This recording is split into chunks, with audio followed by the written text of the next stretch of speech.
ನಮಸ್ಕಾರ ಎಲ್ರಿಗೂ. ಇಂದು ನಾವು ನಮ್ಮ ಒಂದು ಸೃಷ್ಟಿಗೊಂಡಿರುವಂತಹ ಪಂಚಭೂತಗಳ ಬಗ್ಗೆ ನಾವು ಇಂದು ತಿಳಿದುಕೊಳ್ಳೋಣ. ಆ ಪಂಚಭೂತಗಳು ಮನುಷ್ಯನ ಜೀವನದಲ್ಲಿ ಯಾವ ರೀತಿಯಾಗಿ ಸಂಕೇತವಾಗಿವೆ, ಅರ್ಥವಾಗಿವೆ, ಸ್ಫೂರ್ತಿಯಾಗಿವೆ ಅಂತೇಳಿ ಇಂದು ನಾವು ಇಲ್ಲಿ ತಿಳಿದುಕೊಳ್ಳೋಣ. ಪಂಚಭೂತಗಳು ಅಂದರೆ ಪಂಚ ಅಂದರೆ 5 ಅಂತ ಅರ್ಥ. ಪಂಚಭೂತಗಳು 5 ಇದ್ದಾವೆ ಅಂತ ಅರ್ಥ. ಆ ಪಂಚಭೂತಗಳು ಯಾವ್ಯಾವು ಅಂತ ಹೇಳಿದರೆ ಅಗ್ನಿ, ಆಕಾಶ, ಭೂಮಿ, ಗಾಳಿ, ನೀರು. ಈ ಒಂದು 5 ಪಂಚಭೂತಗಳು ಒಂದೊಂದು ಪಂಚಭೂತ ನಮ್ಮ ಜೀವನದಲ್ಲಿ ಒಂದೊಂದು ಅರ್ಥವನ್ನು ನೀಡುತ್ತವೆ. ಹಾಗಾಗಿ ಒಂದೊಂದು ಅರ್ಥಗಳನ್ನು ನಾವು ಈಗ ನೋಡ್ತಾ ಹೋಗೋಣ. ಅಗ್ನಿ ಅಂದರೆ ಸಾಹಸ, ಅಂದರೆ ಬೆಳಕು. ಮನುಷ್ಯ ಅಗ್ನಿ ಯಾವ ರೀತಿ ಬೆಳಕು ಕೊಡುತ್ತೆಯೋ, ಯಾವ ರೀತಿ ಉರಿತಾ ಇರುತ್ತದೆಯೋ, ಅದೇ ರೀತಿ ಮನುಷ್ಯನು ಧೈರ್ಯದಿಂದ, ಸಾಹಸದಿಂದ ಬೆಳಕು ತಮ್ಮ ಜೀವನದಲ್ಲಿ ಬೆಳಕು ತಂದುಕೊಡ್ಬೇಕು ಅಂತ ಹೇಳಿ ಈ ಒಂದು ಅಗ್ನಿ ನಮಗೆ ಸಂಕೇತವಾಗಿದೆ. ಅದೇ ರೀತಿಯಾಗಿ ಭೂಮಿ ಅಂದರೆ ತಾಳ್ಮೆ. ಅದರ ಒಂದು ಸಂಕೇತ, ಒಂದು ಅರ್ಥವೆಂದರೆ ಒಂದು ಸ್ಫೂರ್ತಿ ಅಂತ ಹೇಳಿದರೆ ತಾಳ್ಮೆ.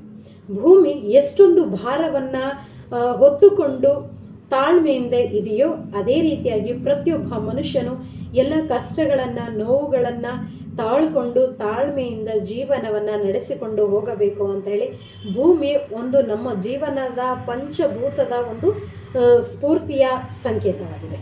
ಅದೇ ರೀತಿಯಾಗಿ ಆಕಾಶ ಅಳೆಯಲಾಗದಷ್ಟು, ಅಳತೆ ಇಲ್ಲದಷ್ಟು ವಿಸ್ತಾರವಾಗಿದೆ. ಅದು ವಿಸ್ತಾರವಾಗಿರುವಂತಹ ಆಕಾಶ ಎಲ್ಲ ಕಡೆಯೇ ಸಮಾನತೆಯನ್ನು ಒಳಗೊಂಡಿದೆ. ಅದೇ ರೀತಿಯಾಗಿ ನಮ್ಮ ಜೀವನದಲ್ಲಿ ಪ್ರತಿಯೊಬ್ಬರನ್ನು ನಾವು ಪ್ರತಿಯೊಂದು ಪರಿಸ್ಥಿತಿಯನ್ನು ಕೂಡ ಸಮಾನತೆಯಿಂದ ಪ್ರತಿಯೊಬ್ಬರನ್ನು ಕೂಡ ಕಾಣಬೇಕು ನಮ್ಮ ಜೀವನದಲ್ಲಿ ಅಂತೇಳಿ ಆಕಾಶವು ಸಂಕೇತದಿಂದ ಸಮಾನತೆಯ ಒಂದು ಸಂಕೇತ ಸ್ಫೂರ್ತಿಯನ್ನು ನಮ್ಮ ಜೀವನದಲ್ಲಿ ನೀಡುತ್ತದೆ. ಅದೇ ರೀತಿಯಾಗಿ ಗಾಳಿ ಅಂದರೆ ಚಲನೆ, ಅದರ ಸಂಕೇತವೇ ಚಲನೆ ಅಂದರೆ ಗಾಳಿ ಯಾವ ರೀತಿ ಚಲಿಸ್ತಾ ಇರುತ್ತದೆಯೋ, ಒಂದು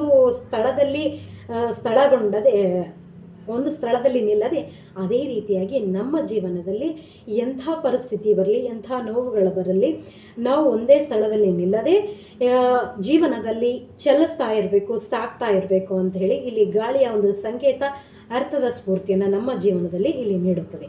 ಅದೇ ರೀತಿಯಾಗಿ ನೀರು ಅಂದರೆ ಶುದ್ಧತೆಯ ಒಂದು ಸಂಕೇತವಾಗಿದೆ. ಶುದ್ಧತೆ ಅಂತ ಹೇಳಿದರೆ ನೀರು ಯಾವ ಒಂದು ಆಕಾರವಿಲ್ಲದೆ, ಬಣ್ಣವಿಲ್ಲದೆ ಶುದ್ಧತೆಯಿಂದ ಒಳಗೊಂಡಿರುತ್ತದೆ. ಅದೇ ರೀತಿಯಾಗಿ ನಮ್ಮ ಒಂದು ಪ್ರತಿಯೊಬ್ಬ ಮನುಷ್ಯನು ತಮ್ಮ ಮನಸ್ಸನ್ನು ಕಲುಷಿತಗೊಳ್ಳದೆ, ಕೆಟ್ಟ ಯೋಚನೆಗಳಿಂದ ಇರದೆ, ಒಳ್ಳೆಯ ಒಂದು ಯೋಚನೆಗಳಿಂದ ಶುದ್ಧತೆಯಿಂದ ಇಟ್ಟುಕೊಳ್ಳಬೇಕು ಅಂತೇಳಿ ಇಲ್ಲಿ ನೀರು ಸಂಕೇತದ ಒಂದು ಅರ್ಥವನ್ನು ನಮ್ಮ ಜೀವನದಲ್ಲಿ ಇಲ್ಲಿ ನೀಡುತ್ತವೆ. ಇದೇ ರೀತಿಯಾಗಿ ಪಂಚಭೂತಗಳೆಂದರೆ 5, ಆ 5 ಅಗ್ನಿ, ಆಕಾಶ, ಭೂಮಿ, ಗಾಳಿ, ನೀರು ಅಂತ ಒಂದೊಂದು.